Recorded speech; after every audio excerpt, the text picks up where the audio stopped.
Hello and welcome into another video with me, Sky Fellowship, and today's video is going to be a different one, very different as you can probably notice. It's 3DS footage. I seem to have managed to get this to work. It's been one of those that's been one step forward, one step backwards. I have actually recorded a bunch of videos. This isn't the first one, but it's the only one that's so far going to be going up because all of the NTR viewer thing that I'm having to use on the modded 3DS to be able to record the cartridges and the digital downloads and everything that I had already available to me via my old account and everything. I've not had the best time getting actual footage. The choppiness, the frame rates, like it was constantly freezing. On top of that, the audio would not actually go through to the actual video, so I was having to hold the 3DS up to the microphone to be able to record it, and the whole thing, I'm like, I know I'm an amateur, I know I'm a hobbyist and everything, but this doesn't feel like it's particularly watchable. So I went back to the drawing board. I found a new thing to be able to host the video, and that was able to also record the audio. This was seeming great so far, except for the fact that it considers the audio to be part of my microphone, and then it would stop me from actually recording my voice. And on top of that, I get severe amounts of feedback, which is weird because I've literally got an audio splitter that plugs into my PC, plugs into the DS, and then I can plug it into my headphones so I can monitor the audio. Audio's perfect. That, like, to the point of, I forgot how good the audio on a 3DS is because you're so used to hearing it on the speakers. I never really got around to plugging it into headphones. I genuinely didn't realise how good 3DS games actually sound. So I've ordered something to try to fix this, but for now, I think at the very least the video footage and the audio quality should be good enough, because by the time my voice is over it, I don't think you'll be able to hear the crackling too well. I especially don't even know how I'm going to adjust the audio, and this then adds in, like, the audio volumes, and this then adds in a new caveat because I have to then edit all of these videos and record the audio separately. And that then might add some weird choppiness to the frames again, so this is all stuff this is why I do actually need to at least upload a few videos, because I need to see if this solution works, because otherwise I then need to find a way to get it to register the 3DS as not a microphone, because, I mean, on a technicality I guess it is, because I'm trying to get sound from it like a microphone, but yeah, it's just, tech is weird, and every time I feel like I've done something that I'm kind of impressed with, that I was able to figure it out, there's always something that comes along that goes, yep, but you still don't know everything. So anyway, today's video, though, is about actually my current hyperfixation with the 3DS, and it's that I wanted to basically make a video talking about why I've got back into it, how I've got back into it, the benefits of getting back into it, and all of the cool things that have changed with actual 3DSs since they were a current system. So basically, like a lot of people, I end up using my phone way too much. I don't even like being on my phone. I never have been. I don't like social media. I don't like a lot of the things that you end off just getting into this repetitive loop that all of these apps are designed to do, to kind of corrode at you, to keep you trapped on your phone. I don't even like doing any of that stuff, even when it was something that I wasn't conscious of, but I started to realise just how much time I was spending on my phone instead of doing other things. So cut to Zelda's 40th anniversary, and I started to play Majora's Mask, because I never got to play the 3D version, and I realised every time I was about to reach for my phone, instead I'm like, oh yeah, I'll pick up the 3DS and I'll do more Zelda.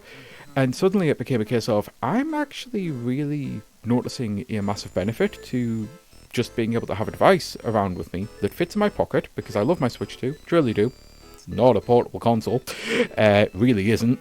It's you have to shove it in a carry case and a backpack kind of console, and then you get 2 hours of battery life, if you're lucky, or 4 or 5 hours if you're playing a smaller 2D game or anything. So if I'm going to be limited to playing the smaller 2D games anyway, I've got a 3DS, and I've got Super Mario 3D Land, which I absolutely love, and I've got loads of games that I never got to play, like Fire Emblem Awakening, and I've got a load of carts that I just never, like, I literally, the one that I've got on at the moment, this footage will be of Luigi's Mansion. I bought Luigi's Mansion 3D the day it came out, never played it, just never touched it, so as Luigi's Mansion is a game I absolutely love, and I've already got a video of it up on my channel about stories with it and how much I love it, I figured I'd actually sit down and play the thing finally, and I know this isn't original take or anything, and it's something that pretty much everyone is known. Why the hell wasn't this a Switch port? The controls and everything, even on the new 3DS with the analog nub thing, the controls, the gyro aiming, which is so janky on just specifically this one game. There's so many games that I've been playing. Like, I actually got really into using the gyro aiming on the bow and arrow in Ocarina, and then again with Majora's Mask when I was playing it, and for the hookshot and everything.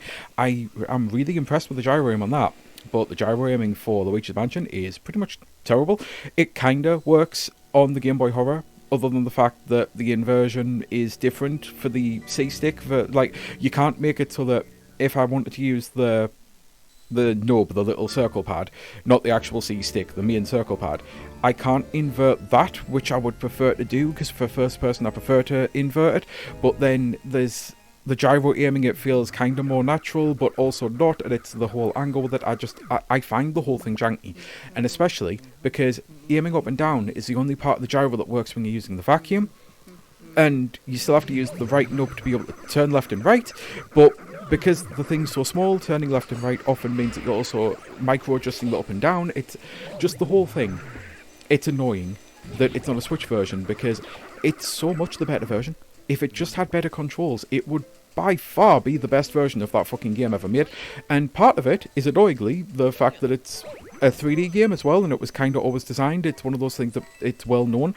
Now, I have severe depth perception issues, and even the games that truly do look great in 3D have the minimal 3D effect for me. So every time someone has reviewed a game and said the 3D effect is kind of minimum on this, the best looking 3D games are kind of minimum for me.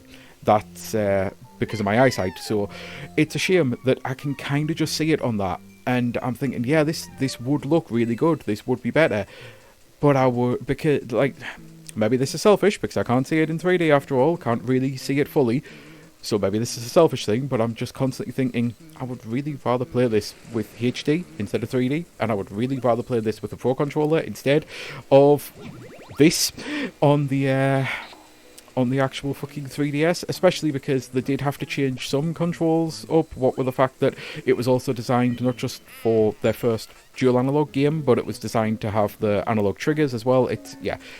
Either way though, I've been really falling in love with the 3DS again, and I brought up battery life earlier. The battery life is something that I'm really impressed with, because it's not just a case of being used to the Switch battery.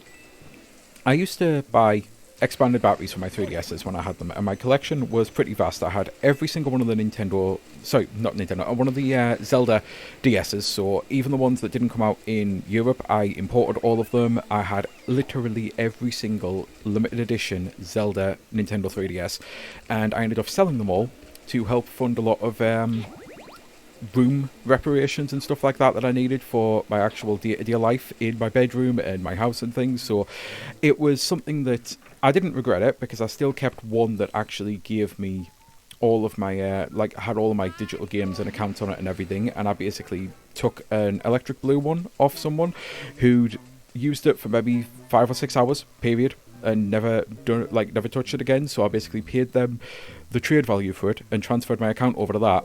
And then when I've got back into the 3DS, to discover that you can now get expanded batteries that fit in the same size slot as always, because the battery tech has gotten so much better. And the 3DS XL used to have a 1750 milliamp, so 17,500 I believe mAh battery, and now I've got a 32,000 one in the same slot. And the original new 3DS was 14,000, and now I've got 20,000. However, that one does actually have battery memory and needs to go back. It's something that I was warned when I bought them that there's a 50% chance that it will be broken, and the fact that I ordered two, one for each system, and one of them is screwed, then yeah, 50% chance.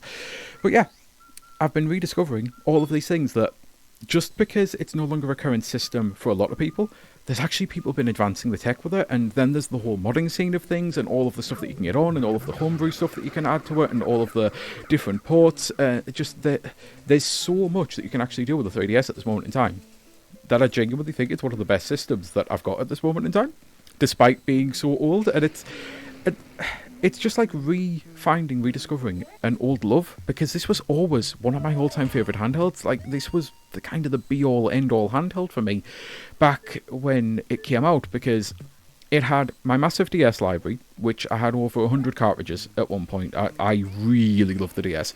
And the 3DS didn't actually have that many games, although by the time you added the eShop downloads and things like that, it probably did have that many games.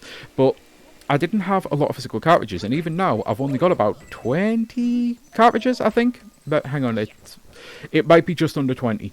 Yeah, it's either just under 20 or the one that's about to arrive is 20th. But anyway, tangent aside.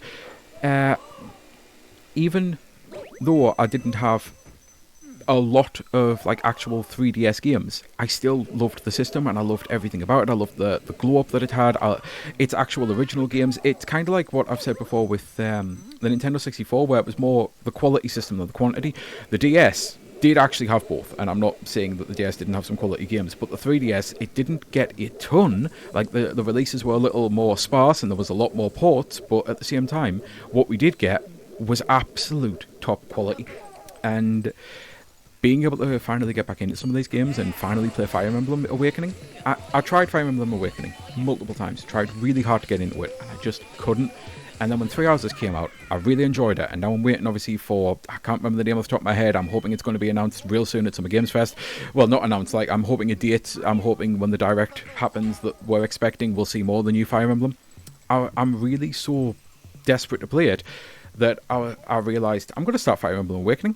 I am completely hooked. I can't stop playing it. It's my before bed game. I really am loving it. And honestly, if you've got a 3DS, I understand not everyone wants to mod things or likes to mod things or anything, but I would recommend looking into the whole process, because I ended up buying one that was modded because I didn't want to mess around with it. I didn't want to be doing anything dodgy with my actual system. And it's actually unlocked a bunch of stuff that I'd lost access to. Like, I never got to play Fantasy Life on the 3DS. And I played the Switch version, and the Switch 2 version was good, but I've heard everyone say that the 3DS version is so much better. It's definitely the better game. But the 3DS version has a Prologue DLC that was a completely free-to-download DLC that's built into the cartridge. You literally can't access that now anymore. There's no way you shop for it. There's no way to just like get the free thing to unlock hundreds of hours of content to unlock this Prologue thing, and it's absolutely maddening. But with a modded 3DS, and it's one of the cartridges I've just bought, I think there's a way to do it. From what I've been reading, I think there's a way to just basically click the file and go, yep, you have the free download. Because again, this was a free download. So the fact that it's now no longer accessible at all is really irritating. Because it's not as if like you're trying to steal anything. This was free to everyone. It's just there's now no way to access it. So yeah. I think I'm kind of coming to the end of the video. And I'm going to say, hopefully this works out well, because I've got a lot more that I want to actually record. But until next time, I'm going to say, I've been Sky Fellowship. I truly do hope you have a great rest of your day. Bye! So I did decide to go back and check. I've basically got a case for each handheld. One holds 6 cartridges plus the actual system itself, so 7, and one holds 16 plus the system itself, so 17. All of those slots are full, and I've still got more stuff coming, so I've definitely went a little bit overboard with the cartridges. Even though I'm a digital person, I just like having... I've always liked 3DS cartridge boxes. I've always liked the only thing I didn't like was that this was when we stopped getting instruction manuals, but I've always liked the design of them, so I've got all of those... all of the games that I've managed to get on cart, I've managed to get the box of them as well, so I've got this nice little collection being built. I like having the physical media again all of a sudden, even though I'm a digital person. I just like having this. It's definitely something that's bringing me back to a better time. And again, if you've got a 3DS out there, I strongly recommend picking it up again, because I'm feeling so much better now that I no longer constantly reach for my phone and just get depressed from everything. But part of why I've done this, even though I know I've went overboard, I've probably spent way too much money on myself, basically, ever since I cut my toxic family out of my life, and there's loads of trauma videos about that on this channel already, so I'm not dumping into that, but I always make sure to really get myself something I really want for my birthday and for winter holidays, essentially, because my birthday is in July, so I get a good, like, mid-year and then end-year thing for myself. I go a little bit overboard at times. I really do treat myself, and on top of getting all the cartridges, I got some face plates. Like, I got the KK slider plates because I always wanted them and I never had them for my new 3DS, and I've bought a new shell for the XL to try to swap it out, and I've bought expanded batteries and things like that. I've got some official styluses on the way, because that's the only thing. The stylus that came with the new 3DS when I had to get it on eBay, it's not a great one, and it's definitely not an official one. But yeah, I've went overboard, but at the end of the day, I might as well, because I don't have anyone in my life to treat me like this, so I might as well treat me. And I'm definitely feeling better since getting back into this thing. So yeah, I know there's no longer going to be any footage. I've definitely went overboard, over time here, so I'm just going to quickly say it bye, because I have already actually done my outro.